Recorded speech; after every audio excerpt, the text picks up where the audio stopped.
Down in the shadows where the courthouse stands, a gavel cracks a fading hands.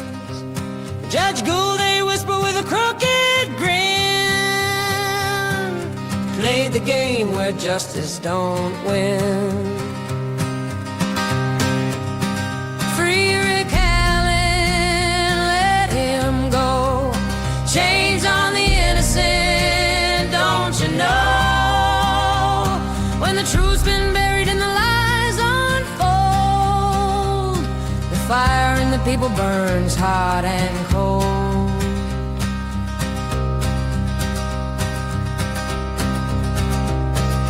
Prosecutor McLean with his papers tied wrote the tale that never saw light. Twisted words in a room of stone,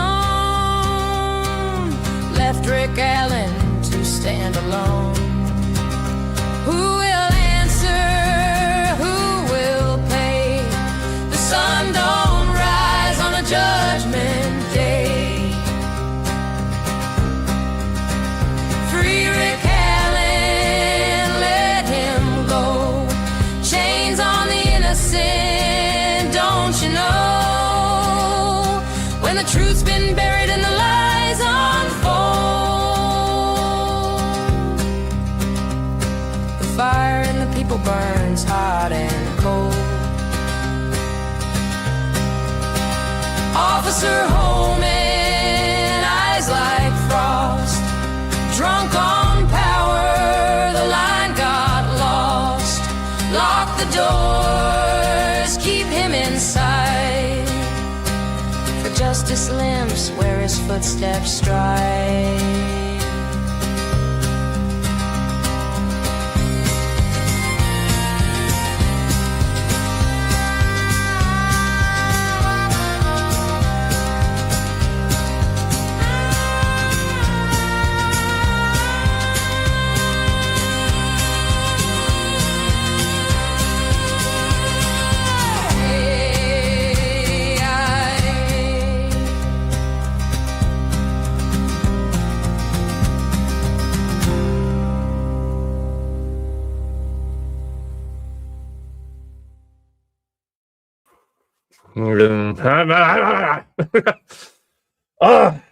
Winter solstice, 4 hours of daylight, and I slept through most of it, so I'm already grumpy. And so today's the day I chose to go through Detective Liggett's probable cause affidavit.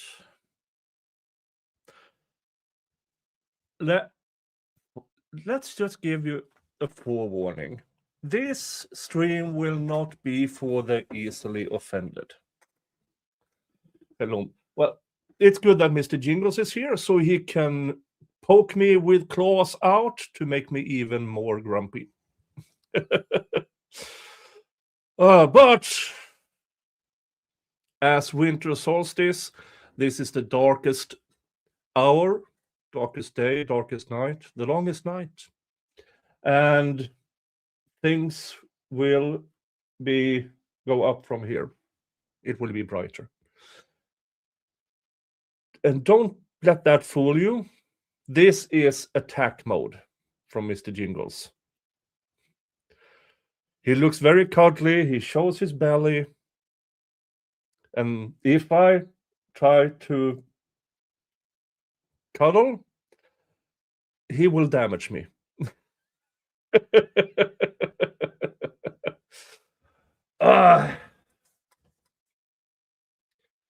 But yeah.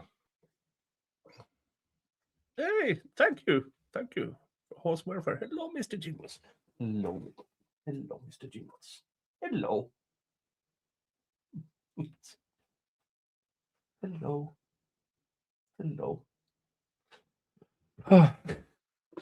So yeah, we're going to go through Liggett's piece of God. This lies camouflaging as human, knew all the facts and he chose to lie. So we're going to go through it. Now, you have to help me if I'm missing out on something. So this will be a cooperation between you guys and me. Oh, this is going to piss me off. But it is what it is. Now,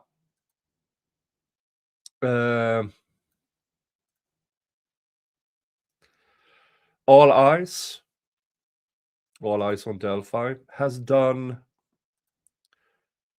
a corrected Liggett probable cause affidavit.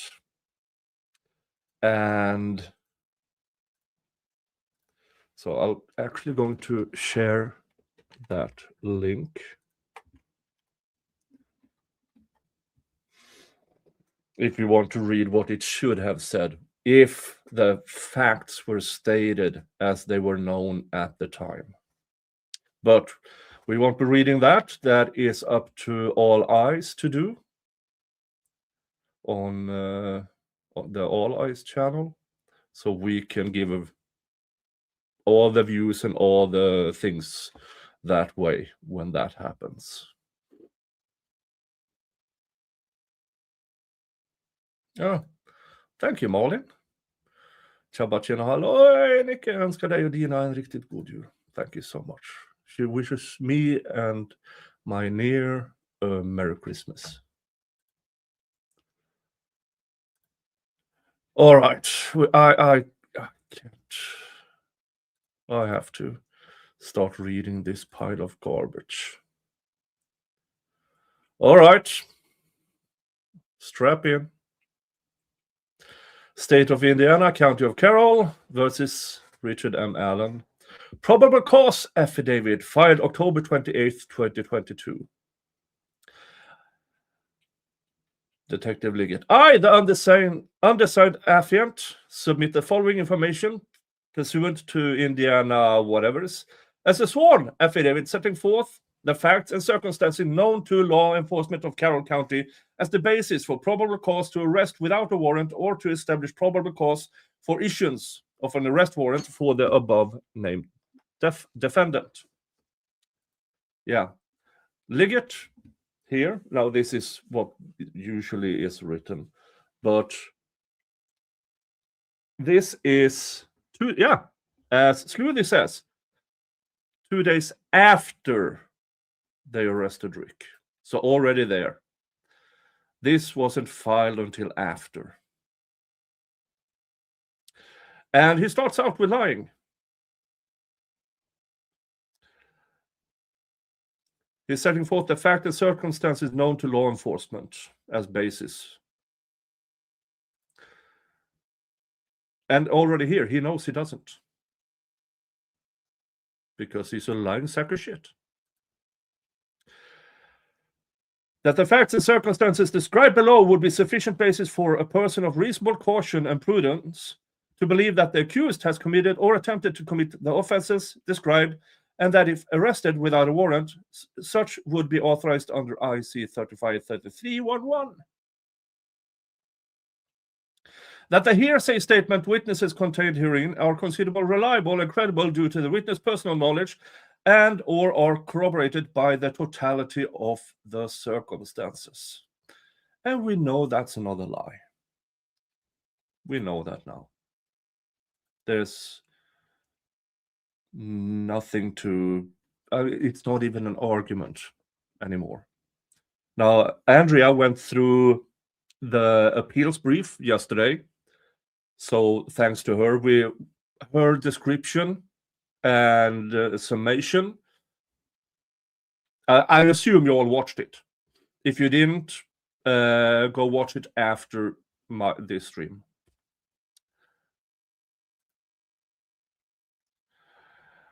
That on the February 14th, 2017, victim 1 and victim 2 were found deceased in the woods approximately 0.2 miles northeast of the Monon High Bridge in Carroll County.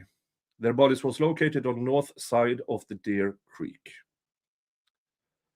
At the time, the Monon High Bridge Trail was approximately 1 mile gravel trail terminating at the Monon High Bridge. The Monon High Bridge is an abandoned railroad trestle, approximately 0.25 miles long, spanning the Deer Creek and Deer Creek Valley on the southeast end of the trail.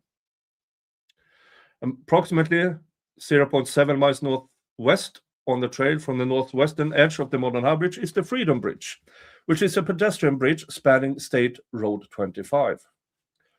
Approximately 350 feet west of Freedom Bridge was a former railroad overpass over Old State Road 25, also known as County Road 300 North. The trail terminates just west of the former railroad overpass. The majority of the trail is in a wooded area with a steep embankment of the south side of the trail. Yeah, so this is just... So let's skip. 3 interviews, reviews, and electronic records. A review of video at the Hoosier Harvest Store. Investigators believe victim 1 and victim 2 were dropped off across from the mayor's farm at 1:49 p.m. on February 13th, 2017 by Kelsey German. And now we know that Logan Holder was invited to join them. And Logan Holder, we don't know if he messaged with his father, Brad Holder. Hey, can I skip school? I want to meet my girlfriend. We don't know if Brad Holder told his son no, stay in school. But Logan Holder stayed in school. Here is the first actual nexus that Brad Holder knew where Abby and Libby, where they would be and when they would be there. This is not in this probable cause affidavit. Of course, why would it? It would speak against Rick Allen. Also, Keegan Kline, we know, wanted to meet Abby and Libby at the Monon High Bridge this day, which Liggett knew, Holman knew, and McLellan knew. Holman knew that Keegan was a PDF file who groomed minor girls, and that was back in 2017. And he then, after checking Keegan Kline's phone, finding PDF material, let him go, allowing Keegan Kline to continue to groom minor girls for an additional 3.5 years until he was caught by another department.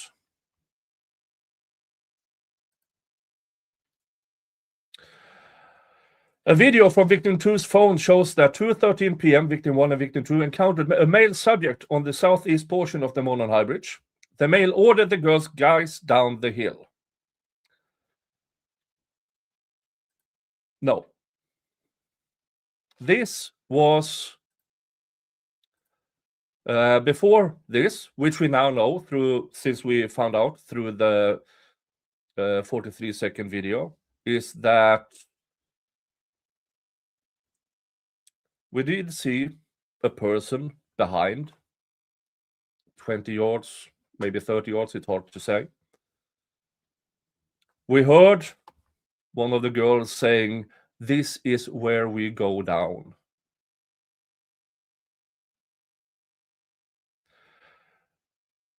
Maybe 10 seconds later, a person said, "Guys, down the hill." And then the recording stopped. So he conveniently forgets known facts here. No witnesses saw them after this time. No outgoing communications were found on victim 2's phone after this time. Their bodies were discovered on February 14th, 2017.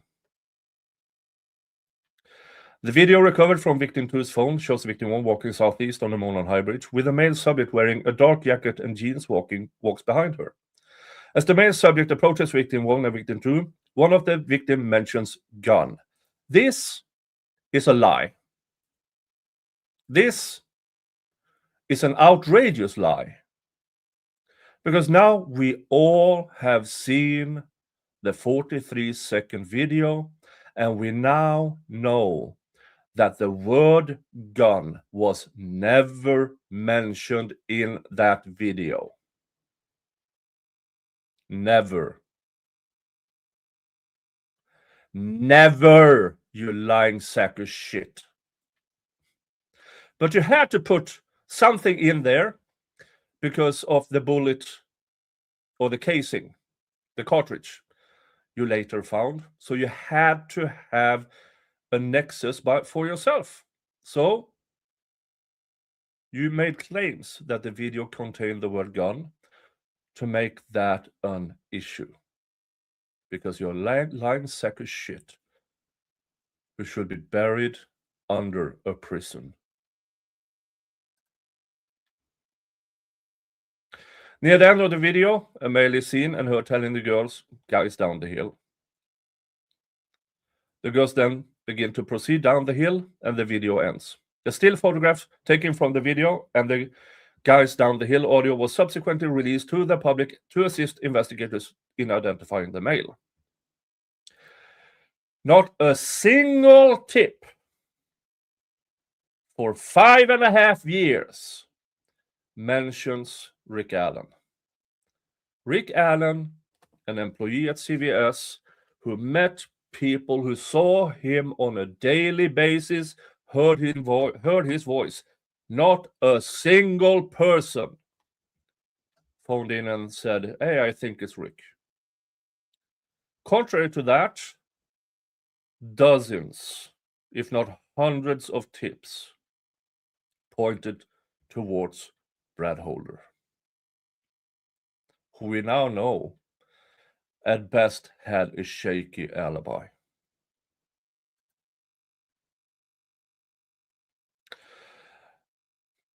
Victim 1 and victim 2's death were ruled as homicides. Clothes were found in the Deer Creek belonging to victim 1 and victim 2, south of where their bodies were located. There was also a .40 caliber unspent round less than 2 feet away from victim 2's body, between victim 1 and victim 2's bodies. The round was unspent and had extraction marks on it. Interviews were conducted with 3 juveniles, RV, BW, and AS. They advised they were on the Monon High Bridge Trail on February 13th, 2017. They advised they were working on the trail toward Freedom Bridge to go home when they encountered a male walking from Freedom Bridge towards the Monon High Bridge. AS described the male as kind of creepy and advised he was wearing like blue jeans, like really light blue jacket, and his hair was gray, maybe a little brown, and he did not really show his face. She advised the jacket was a duck canvas type jacket. RV advised she said hi to the male, but he just glared at them. She recalled him being all black and had something covering his mouth. She described him as not very tall with a bigger build. She said he was not bigger than 5'10". RV advised he was wearing a black hoodie, black jeans, and black boots. She stated he had his hands in his... Ow! No. Jesus Christ! Mr. Jingles, stop with the claws. Please. That hurt. Jeez. Ow. For fuck's sake. Ah!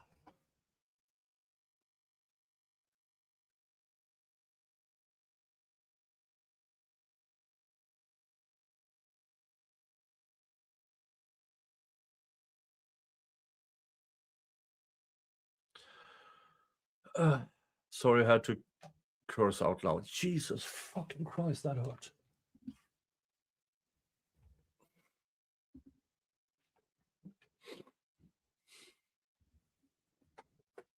This is what's going on. Still in picture, but beyond reach. Oh, Jesus. Sorry, folks. Where was I?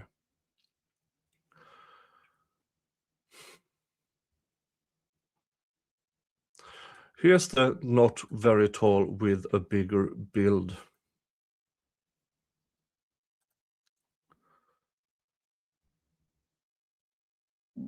I don't think that it is actually what was said.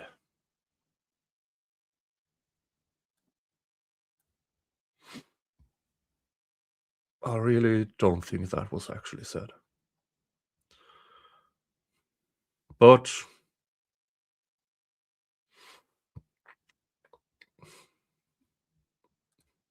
here's the thing. When they say not taller than 5'10", I believe RV was at the time herself around 5'4". If a person 5'4" meets a person who is 5'5", 5'6", they would never say no taller than 5'10". Oh, she was 5'7". Thank you, Sludy. Which means the person she saw was taller than her. Rick Allen is shorter than her. Thank you, Sludy. This is what I meant earlier when you guys have to tell me. You have to correct me if... Yeah. He was taller than her, and she was 5'7". Conveniently, Liggett leaves this out. That RV at 5'7" described the person she saw as not very tall, not bigger than 5'10", meaning still taller than her.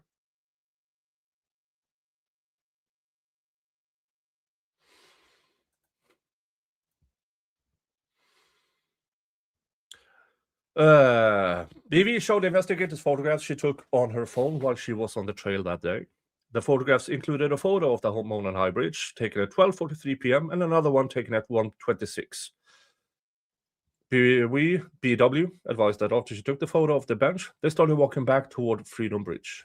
She advised that was when they encountered the man who matched the description of the photograph taken from victims to video. Here's what he also forgets. These three girls that Liggett was a group of 4.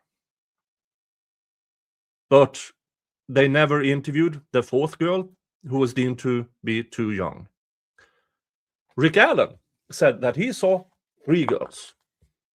One older who looked like a babysitter of the other 2. You can draw the conclusion it's not the same group of girls, because Rick Allen is shorter than this witness. She described a person who is taller than her. Not the same group of girls. But that fact disagreed with what Liggett wanted to accomplish. So he conveniently forgot and altered and subsequently lied. BW described the man she encountered on the trail as wearing a blue or black windbreaker jacket. She advised the jacket had a collar and he had his hood up from the clothing underneath his jacket. She advised he was wearing baggy jeans and was taller than her.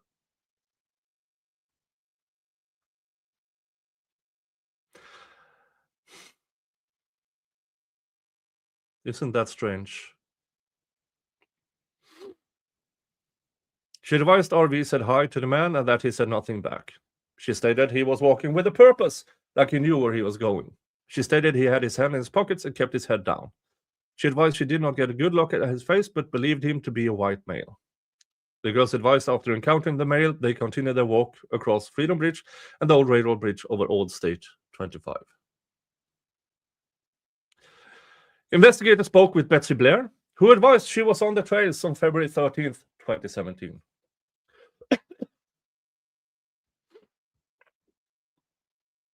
Video from the Hoosier Harvest store captured Betsy's vehicle traveling eastbound at 1:46 p.m. towards the entrance across from the mayor's farm.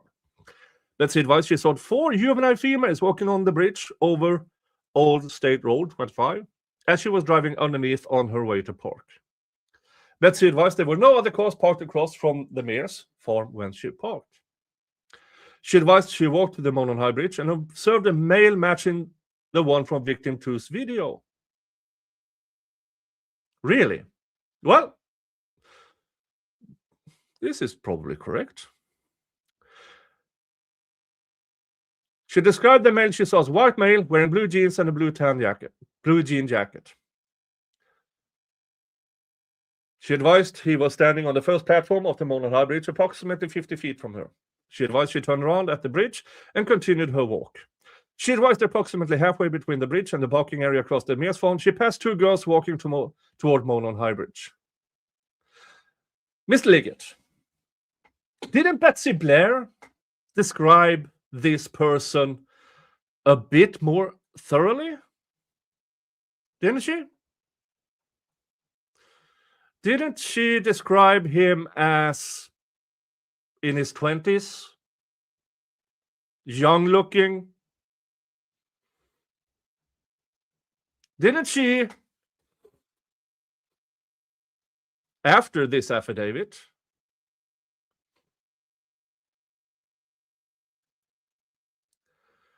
didn't she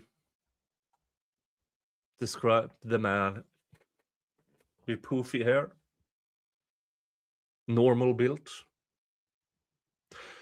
which would be not contrary to these 4 girls, because they described him as not taller than 5'10".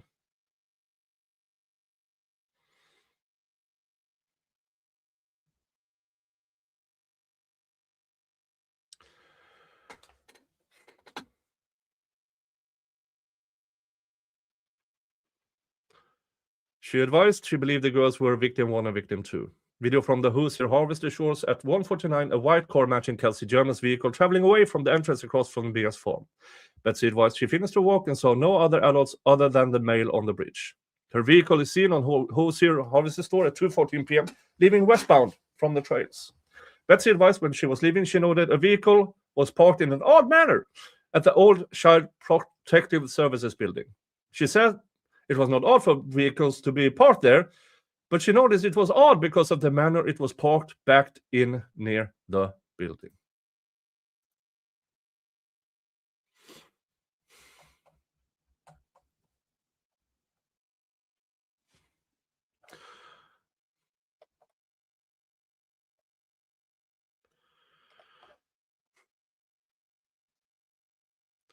Yeah, what was the description of that car now again?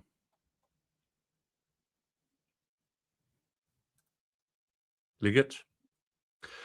How did Betsy Blair describe that car?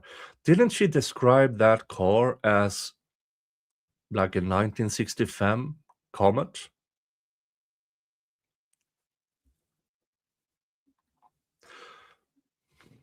Not a black Ford Focus.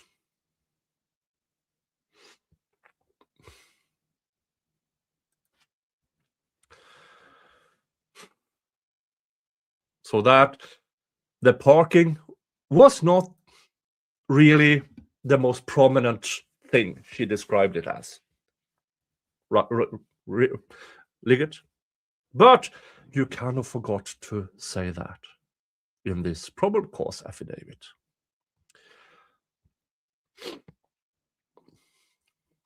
Investigators received a tip from Terry Wilson, in which he stated he was on his way to Delphi on State Road 25 around 2:10 on February 13th, 2017. He observed a purple PT Cruiser, or a small SUV type vehicle parked on the south side of the old CPS building.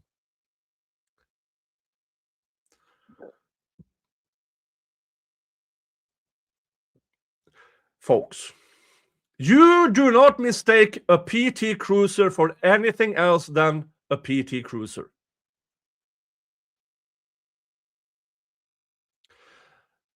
There are no resemblance between a 1965 Comet and a purple PT Cruiser.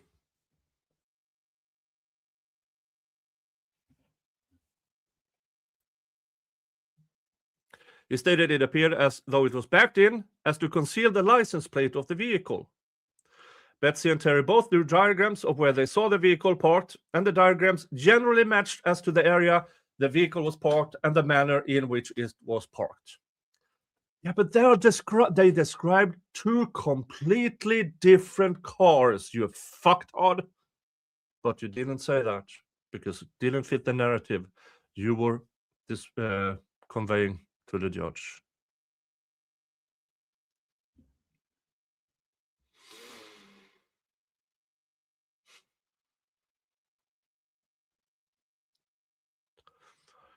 Wesley McWhorter advised he remembers seeing a smaller dark-colored car parked at the old CPS building. He described it as possibly being a smart car. So now you have PT fucking Cruiser, 1965 Comet, and a fucking smart car. None of those look the same. And none of them look like a fucking black Ford Focus.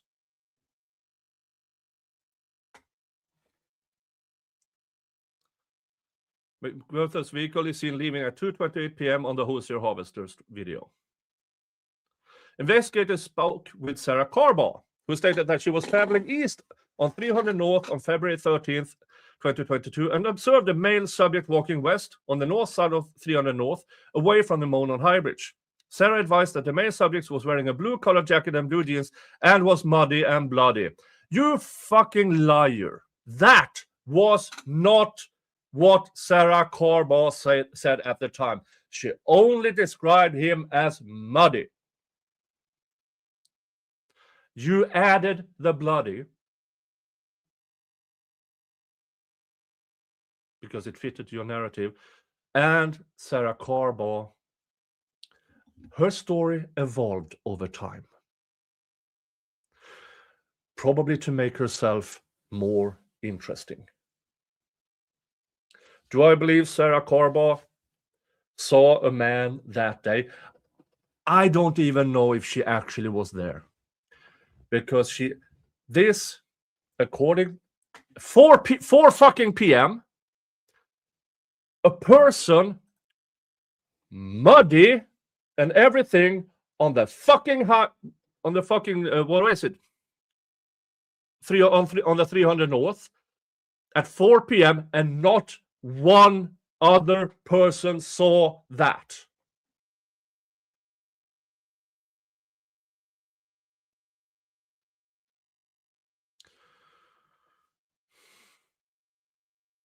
She further stated that it appeared he had gotten into a fight. Investigators were able to determine from watching the video from the Hoosier Harbor store that Sarah Carbaugh was traveling on CR 300 North at approximately 3:57 p.m. Well, something matching her car? You know what wasn't seen on that fucking video? A person walking.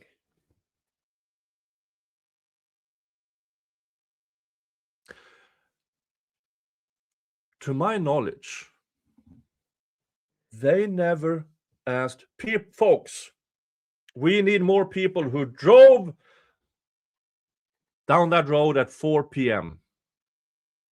on February 13th. We need to hear your observations. To my knowledge, that was never conveyed. You know what that tells me? Back in 2017, they did not believe her.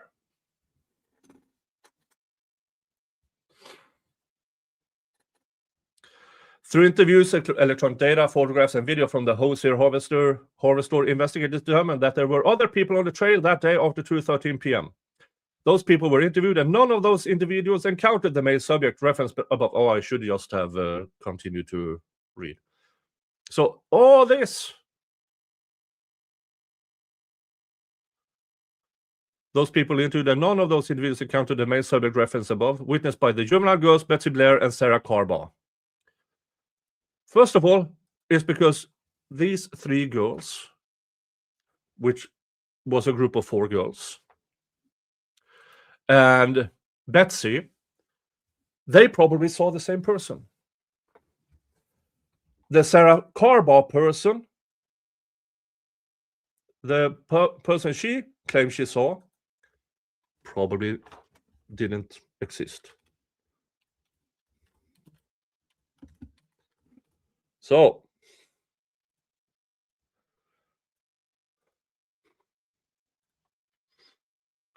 the person Betsy described is the person here. The person Sarah Carbaugh saw described here. According to Detective Holman, that is the same person. But you have to excuse Detective Holman because he is a less functioning imbecile who somehow was positioned in into law enforcement.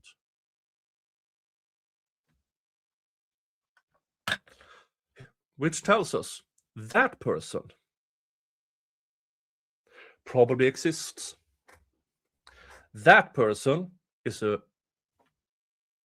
it's imagined by Sarah Carbaugh.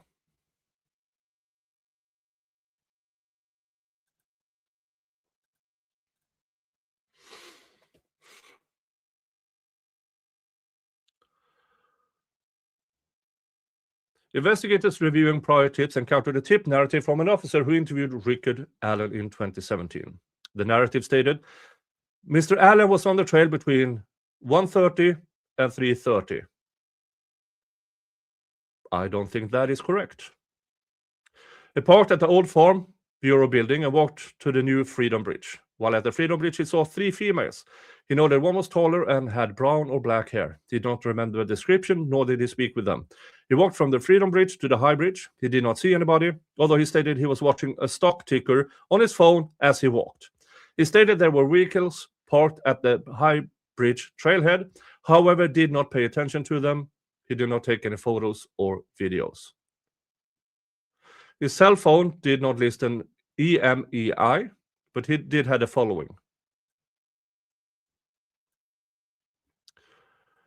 Those made hex numbers would have made it possible for the investigators to determine when was he there through the cell tower dump.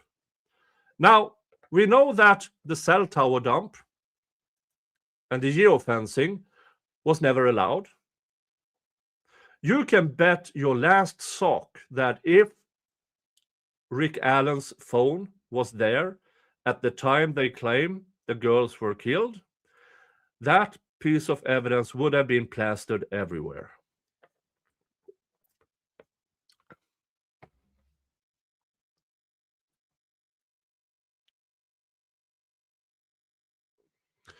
Investigators believe Mr. Allen was referring to the former Child Protective Service building, as there was not a Farm Bureau building in the area, nor had there been. No, but there was a building that everybody called. Again, the investigators believe? No. Investigators made up. Investigators believe the females he saw included RV, BW, and AS due to the time they were leaving the trail, the time he reported getting to the trail, and the description the 3 females gave. 2 different group of girls. Rick Allen saw 3 girls. The group they are referring to were 4 girls. And remember, Rick's phone-in tip and subsequent interview at the parking lot was just days later. You don't mistake a group of 4 with a group of 3.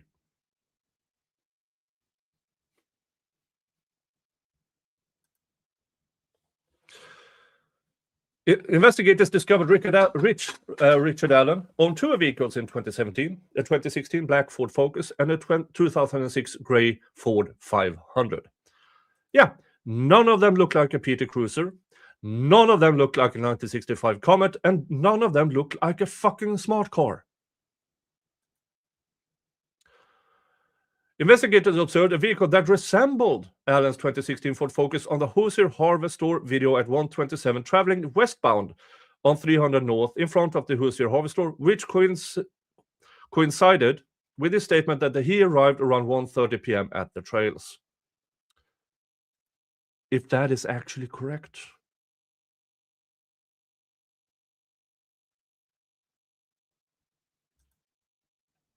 Investigator notes witnesses described the vehicle parked at the former CPS building as a PT Cruiser, small SUV, or smart car. Investigators believe those descriptions are similar in nature to a 2016 Ford Focus. You have to be actively retarded to say that line in a probable cause affidavit. And this makes Judge fucking Diener an active retard as well. Because that line in itself, you don't even have to be knowledgeable about cars to know that this is not fucking true in any way, shape, or fucking form.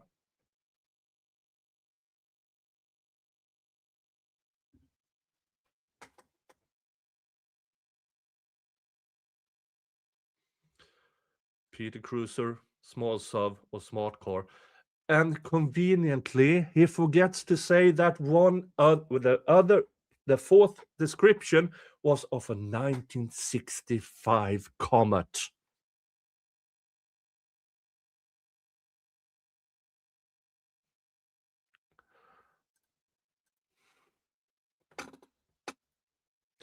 On October 13th, 2022, Rick Allen was interviewed again by investigators. He advised he was on the trails on February 13th, 2017. Between noon and 1:30, he stated he saw juvenile girls on the trailers east on Freedom Bridge and that he went on to the Monon High Bridge. Rick Allen further stated he went onto the Monon High Bridge to watch the fish. Later in his statement, he said he walked out to the first platform on the bridge. He stated he then walked back, sat on a bench on the trail, and then left. He stated he parked his car on the side of an old building. He told investigators he was wearing blue jeans and a blue or black Carhartt jacket with a hood. You lying sack of fucktard. That is not what he said in the interview. That is what they tried to make him say. He corrected them and said, I don't remember what I was wearing. It could have been a sweatshirt. Could have been a jacket. And his wife told you guys that the blue jacket that he actually owned in 2022, he bought just a couple of years before. That makes it bought in 2020. The murders was 2017. And even if he had jeans and blue jacket, go tomorrow as you're going down to work, or if you're going to Christmas shopping, look around you and count the number of people with blue jeans and bluish windbreaker type jacket. You will find out that men between the ages of 40 and 60, that is our standard clothing.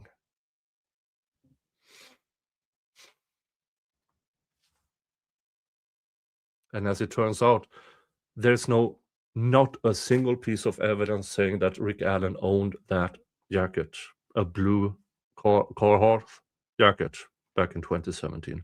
Not a single one. That is you lying, Liggett, because you're a sack of shit.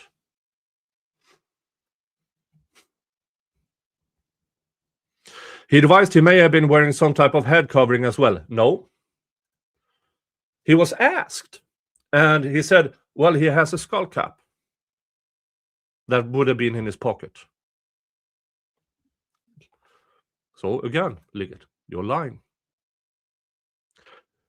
He further claimed he saw no one else except for the juvenile girls he saw east of the Freedom Bridge. He told investigators that he owns firearms and they are at his home. Richard's wife, Kathy, also spoke to investigators. She confirmed that Richard did have guns and knives at the residence. She also stated that Richard still owns a blue Carhartt jacket. You lying sack of shit. That is not what Kathy said. She confirmed, yeah, he has those type of jackets, a black one, a blue one, but the blue one he bought just a couple of years earlier. So you're lying again, Liggett, because you're a piece of shit. On October 13th, 2022, investigators executed a search warrant of Richard's residence. Among other items, officers located jackets, boots, knives, and firearms, including Sig Sauer, caliber 40. Between October 14th and October 19th, the Indiana State Police Laboratory performed an analysis on Allen's Sig Sauer. The lab performed a physical examination and classification of the firearm, function test, barrel, and overall length, measurement, blah, blah, blah, blah, blah. The laboratory determined the unspent round located within 2 feet had been cycled through his Sig Sauer. That is a lie. I will say it outright. That is a lie.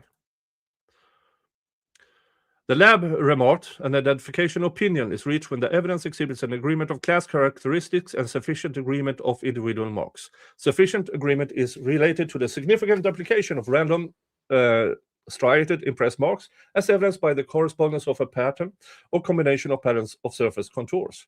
The interpretation of identification is subjective in nature and based on relevant scientific research and the reporting examiner's training and experience. This is what he quotes.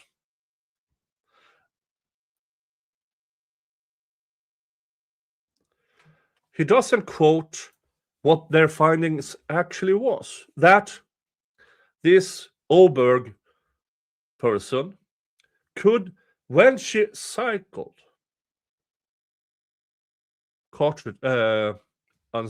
when she cycled the cartridges through Rick's gun, there were no match. None.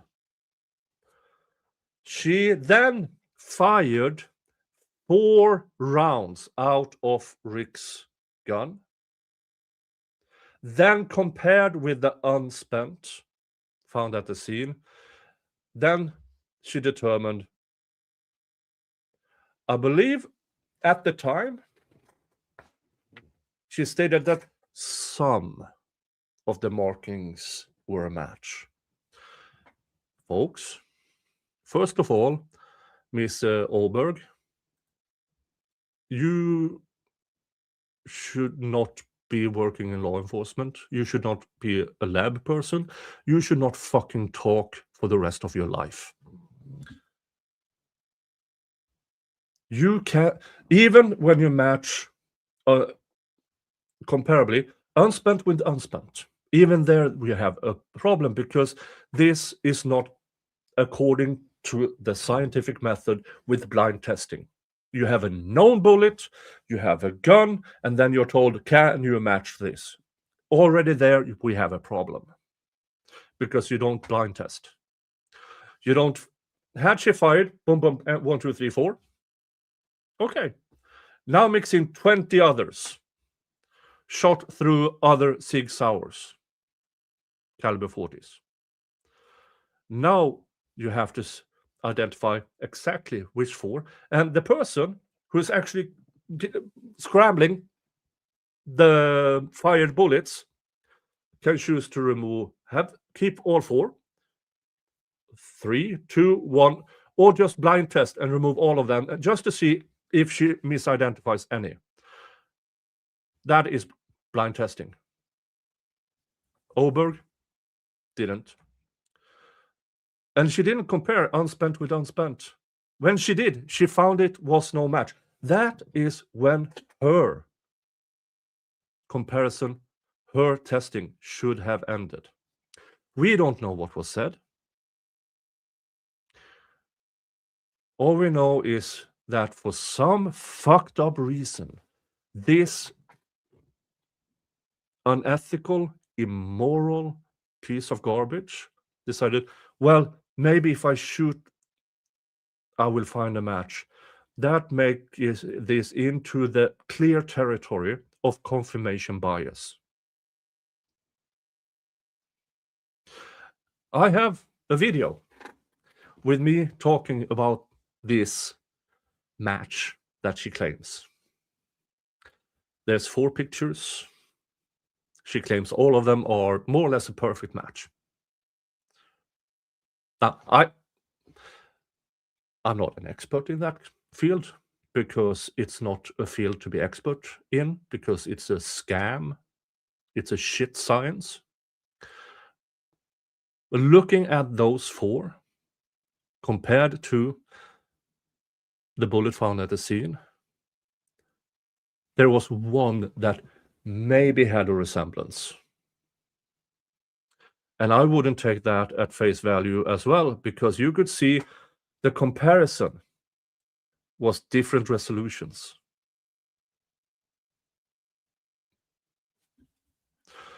Yeah, I know she claims she has never been wrong. Well, I determine for my own personal opinion is that her opinion regarding scientific facts are equal to people saying the earth is flat. That's where I put her. So no, there was no match. There was never a matching bullet from Rick's gun. Investigators ran the firearm and found that the firearm was purchased by Rick Allen in 2001.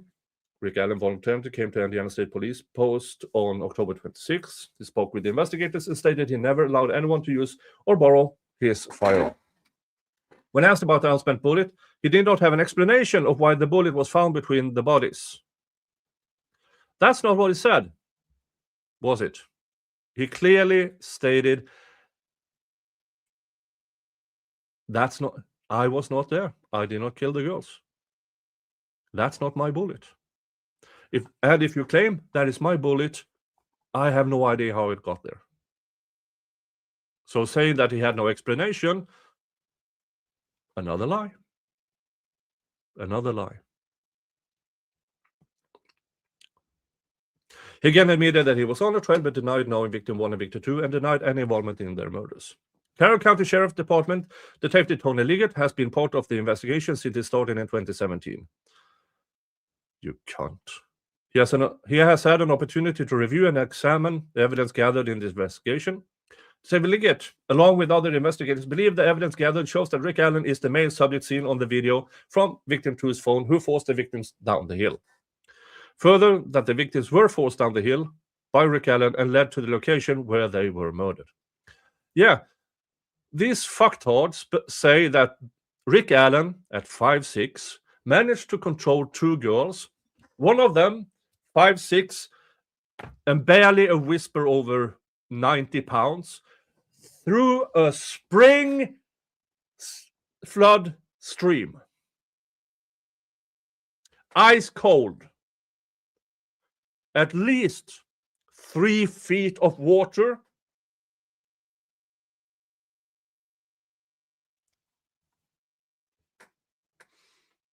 And somehow she didn't lose footing. Again, folks, if you ever want to make an attempt, I mean, if I had the means,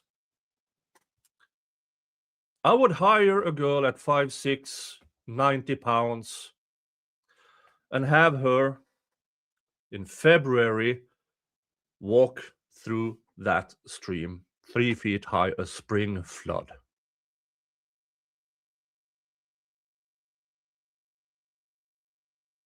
And see what happens. Folks, have you seen these flooding videos where cars are swept off roads at water about a foot high. And these fuckers claim that she, at barely any weight, could stand against a 3-foot fucking flood.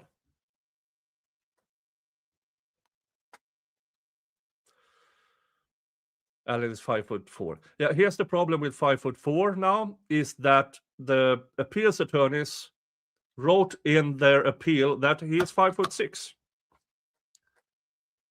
I don't know why. Because the only mention of Rick Allen being 5'6" is his fucking fishing license, where he put himself at 5'6". He's not 5'6". He's 5'5" at the most.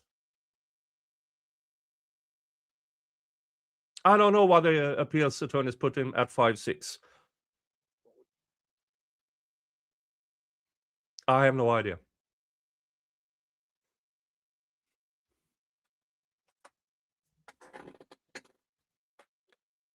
Further, blah, blah, blah.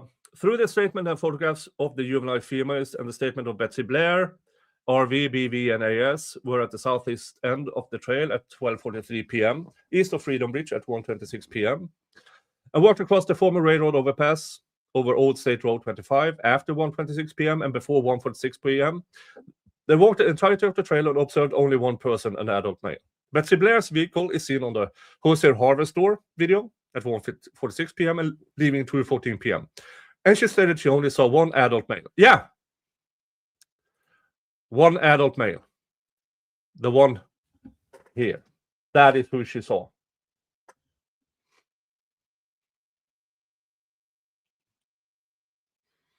I think in his jail admittance, he's listed as 5'5".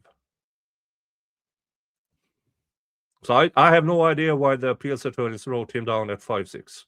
I really don't.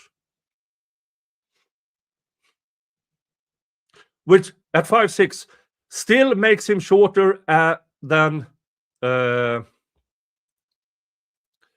RV at 5'7", who clearly said he was no taller than 5'10", which means she saw him as taller than her.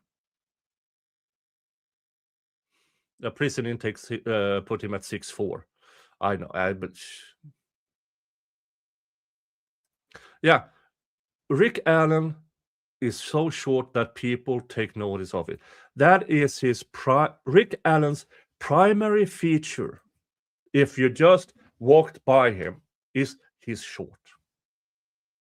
Not a single person of these people listed here call the person they saw as short. Not a single one. And remember, none of the people who later testified at trial were asked by the prosecution, is that the person you saw at the trail? Not one.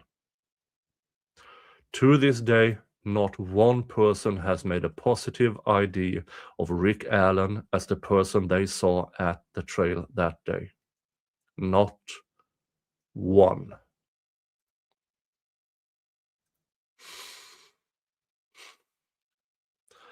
RV, BW, AS, and Betsy Bear described the male in similar manners, wearing similar clothing, leading investigators to believe all four saw the same male individual. Well, not really. We saw that earlier, that one of the girls in this group of girls described as 3 girls, but was in actuality a group of 4 girls. One of them described him as dressed in all black. Isn't that strange? Investigators believe that the male observed by Betsy Blair, RV, BW, and AS is the same male depicted in the video from victim 2's phone due to the description of the male by the 4 females matching the male in the video. But they didn't describe the same man.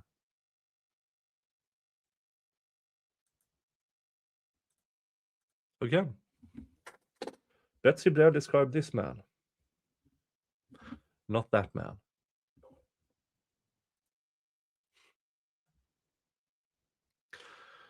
Furthermore, victim 2's video was taken at 2:13 p.m. and Betsy Blair saw only one male while she was on the trail from approximately 1:46 p.m. to 2:14 p.m.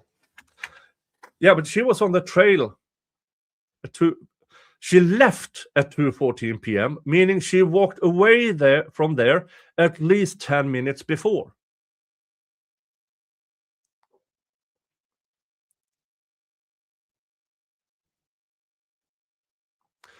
And at 2:13 p.m., when the video was taken, that was a mile away.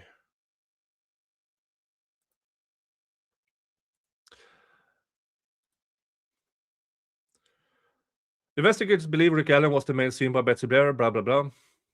Rick Allen told investigators he was on the trail from 1:30 p.m. to 3:30 p.m. Liar! He said noon to 1:30. Video from Hoosier Harvest Store shows a vehicle that matches the description of Rick Allen's vehicle passing at 1:27 p.m. towards the former CPS building. It is the blurriest of blurry, showing a dark car. That's it.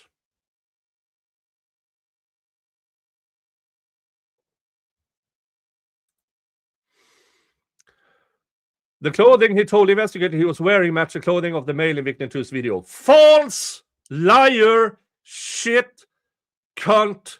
You fucking asshole! You lying sack of shit! That is not what Rick Allen said. He clearly says he does not remember. He could have been wearing a sweater, jeans, sneakers, boots, and no. And the blue Carhartt he didn't own in 2017, according to Kathy.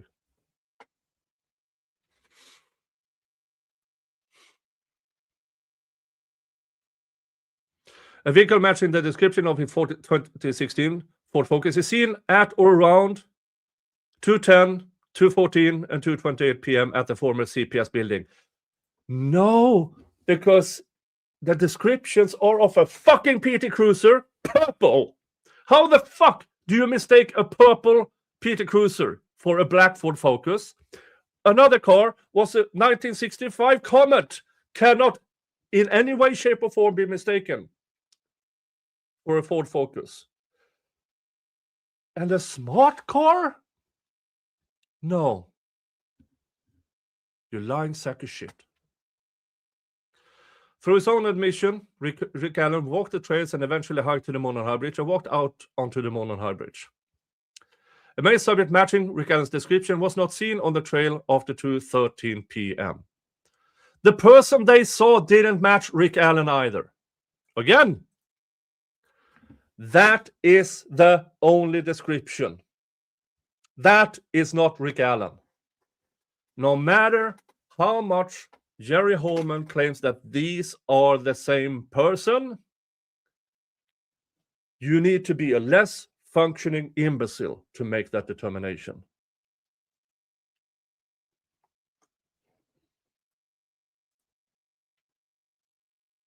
None of those individuals saw a male subject matching the description of investigators identified other individuals on the trails between 2:30 p.m. and 4:11 p.m. None of those individuals saw a male subject matching the description of Rick Allen on the trail. Furthermore, Rick Allen stated he only saw 3 girls on the trail. The investigators believed to be RV, BW, and AS. Again, he conveniently forgets that RV, BW, and AS were a group of 4. You never interviewed a 4th girl because you determined the 4th girl to be too young. Telling all of us it's not the same group of girls because they did not describe Rick Allen. They described a person who was taller than the 5'7" girl in the group.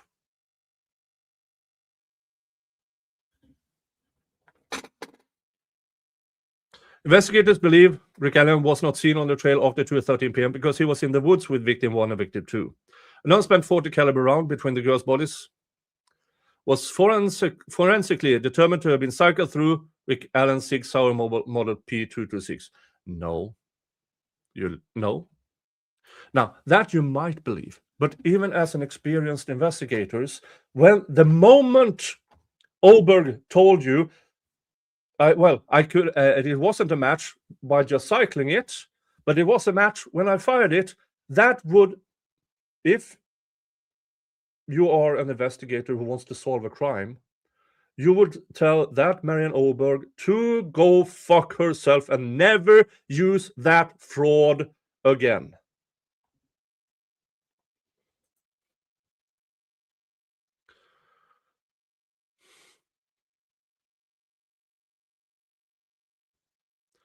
Rick Allen stated he had not been on that property where the unspent round was found, that he did not know whether the property owner, Ron Logan, and that he had no explanation as to why a round cycled through his firearm would be at that location, because there was no such thing.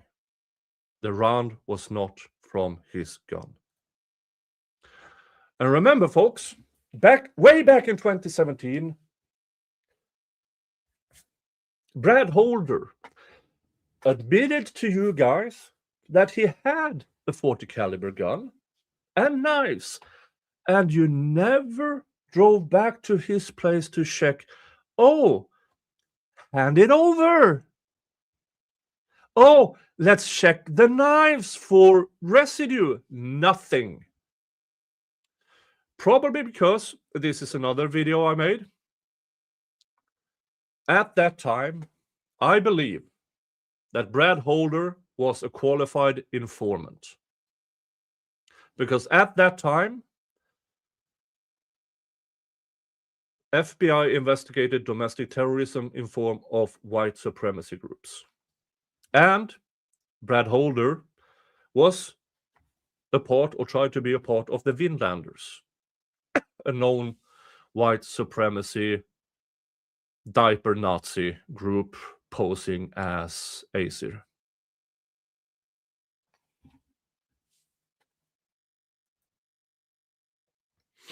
Furthermore, he stated he never allowed anyone to use or borrow the gun. Investigators believes that after the victims were murdered, Rick Allen returned to his vehicle by walking down 300 North. Investigators believe he was seen by Sarah Carbar walking back to his vehicle on 300 North with clothes that were muddy and bloody. You lying sack of shits. You lying sack of shit.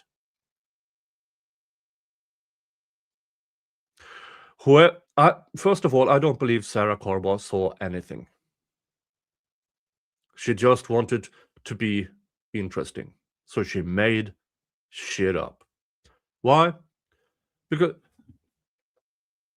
well, you know the video where they claim, oh, we saw that car driving by. There were other cars driving in both fucking directions. And not one other person saw a muddy and bloody man walking down the trails. Nobody phoned that in after knowing the girls were murdered. Only one person, Sarah Carbar.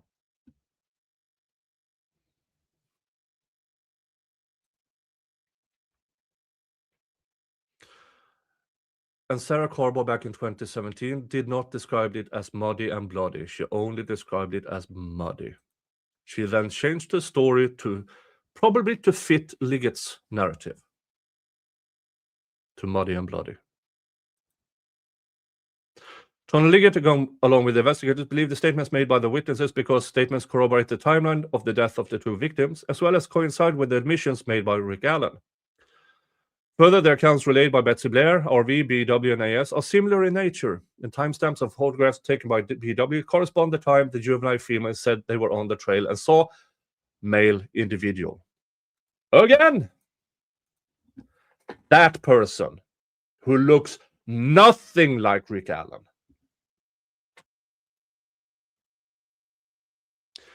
Rick Allen was at the time 44 years old, 5'5", probably between 180 and 200 pounds. That makes him a short in the shape of a barrel. You don't mistake that.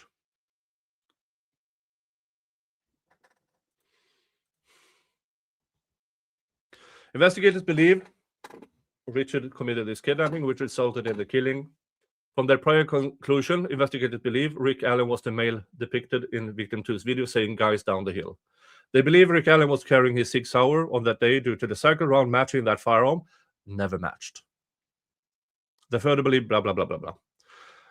That this affidavit and any attachments are submitted as the sworn statement of undersigned law enforcement officer with the Carroll County Sheriff's Department and the facts contained herein are believed to be true.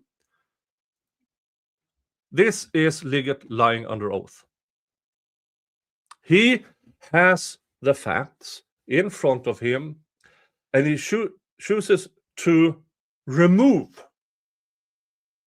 everything that doesn't fit the narrative, and the things that he has to put in, he alters to fit the narrative he wants to present, making him a fucking liar.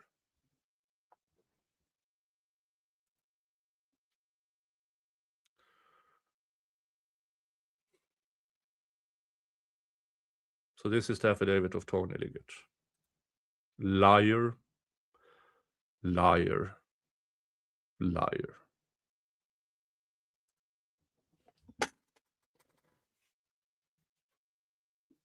Now, all eyes on Delphi has written if the facts known at the time,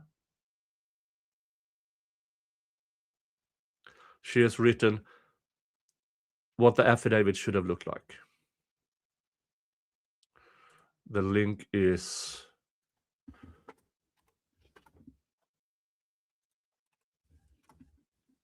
in the chat now. But I mean, so I'm just going to read the first, because I want All Eyes on Delphi to present this in their own video. But let's just, so you can get a grasp on the work that has been done by All Eyes. First of all, this is funny. This is even remotely close to what all law enforcement omitted. Corrected probable cause affidavit. I, the undersigned affiant, submit the following information pursuant to blah, blah, blah, blah, blah, blah, blah, blah. On February 14th, Abby and Libby were found deceased in the woods approximately 0.2 miles. And all of that is just the facts of the through interviews, reviews of electronic records, and review of video from Hoosier Harvest Store. Investigators believe Abby and Libby were dropped off across from the Mears farm by Kelsey German. When Derek German arrived at 3:15 p.m. to pick the girls up, Abby and Libby were nowhere to be found.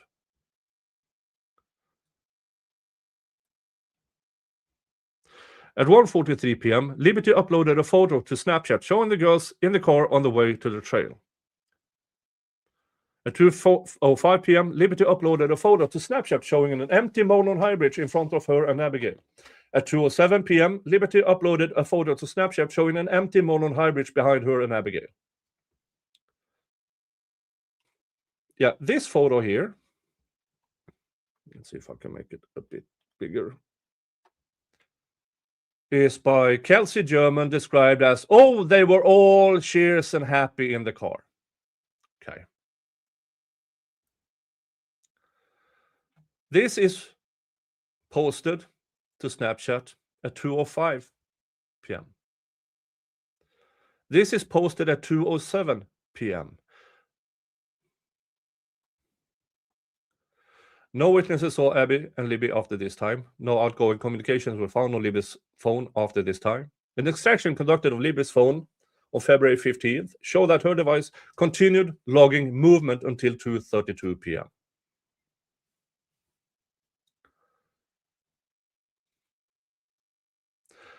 The Knowledge C database revealed auxiliary wired headphones were plugged in at 5:45 p.m. milliseconds before a phone call came in.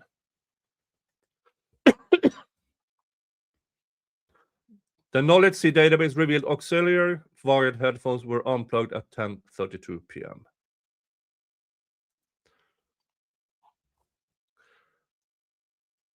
These were facts known at the time. It's just that they chose to ignore it. All of this was in the phone. But as I said, I want all eyes on Delphi to present this, so we all can go watch and give all the views, all the likes, all the monies, all the things to all eyes on Delphi. So I don't want to read more than this, but this is what should have been. These are the facts known at that time. And just the fact that the phone was plugged in, plugged out, long after. Because Rick Allen was nowhere near, probably nowhere near, when this happened. Do you know who didn't have an alibi for that time? Brad Holder, Patrick Westphal.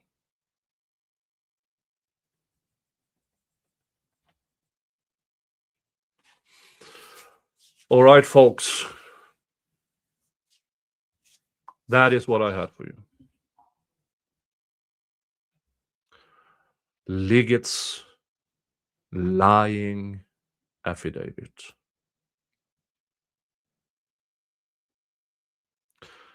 Had Liggett presented the facts as they were known, there's not a judge on this planet that would have signed a warrant for Rick Allen's arrest, because it was bullshit. It was bullshit in 2017, it was bullshit in 2022, and it's bullshit to this day. Rick Allen, there's not a single piece of evidence except his own admittance he was there between noon and 1:30 p.m. that says he has had anything to do with this. The crime scene itself tells us it's more than one person. And that person is not Rick Allen. So thank you, folks. Thank you for listening in. Thank you for putting up with my not so clean stream. Not for the easily offended. But thank you. From me and Mr. Jingles, you all have a good one. And I will see you all in the next stream and video. Bye-bye.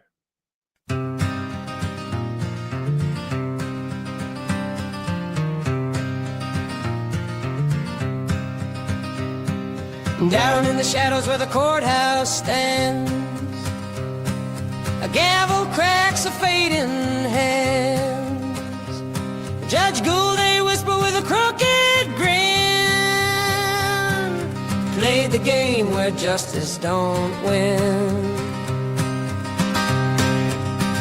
Free Rick Allen, let him go. Chains on the innocent, don't you know? When the truth's been buried and the lies unfold, the fire in the people burns hot and cold.